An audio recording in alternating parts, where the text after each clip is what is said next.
নাই নাকি? ঝন্টু, বাবা ঝন্টু, গেল কোথায় লোকজন? হ্যাঁ, আপনি ওখানে? এই যে বাবা জি, কি করছেন? বাবা কটকটি খাচ্ছিলাম। কটকটি খাচ্ছিলেন? তার টাকা পেলেন কোথায়?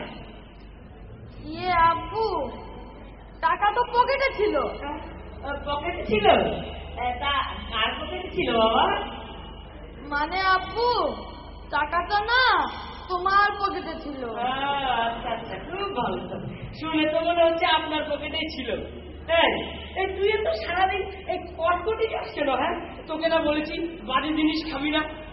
তুমিও তো সারাদিন সিগারেট খাও, ওটা কি বাজে জিনিস না? আমি তুই একদিন পর পর কটকটি খাই, এটাই আমার দোষ। আমি সিগারেট খাই, তোর কি? তুমি জানো না, যে সিগারেট খায় এবং তার আশেপাশে যাওয়া থেকে উভয়ের সমস্যা হয়।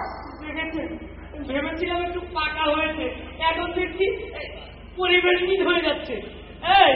এই তুই নাকি ওই দিন স্কুল ফাঁকি দিয়ে রাস্তায় বসে মার্বেল খেলেছিস? আমি কি বলেছি যাও বাবা গিয়ে মার্বেল খেলো? আব্বু, আমি তো স্কুল ফাঁকি দিয়ে মার্বেল খেলিনি, কিন্তু তুমি যে অফিস ফাঁকি দিয়ে তাস খেলো সেটা দোষ হয় না? আর আমি একটু মার্বেল খেলেছি তাই আমার দোষ হয়ে গেছে। বাবা, এসব কি বলছিস? মাদর কোথাকার, তুই নাকি ওই তোর টিচার আসার পর দরজার টিপায় পালিয়েছিস? আমি কি বলেছি যাও বাবা দরজার টিপায় পালিয়ে থাকে? আপু, ওদিন একটু মাথা ব্যথা করছিল, তাই আর কি দরজার পিছনে একটু গিয়েছিলাম, তার জন্য স্যার চলে গেছে। আর বাড়িওয়ালাদের সময় ভাড়া নিতে আসে, তুমি তো ওই দরজার পিছনে পালাও।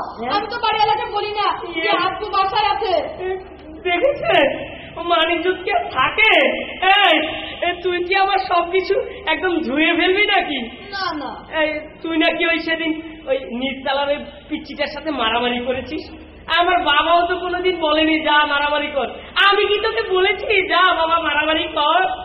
না বাবা, তা বলনি, কিন্তু আমি ওর সাথে মারামারি করিনি, ঝগড়া করেছিলাম।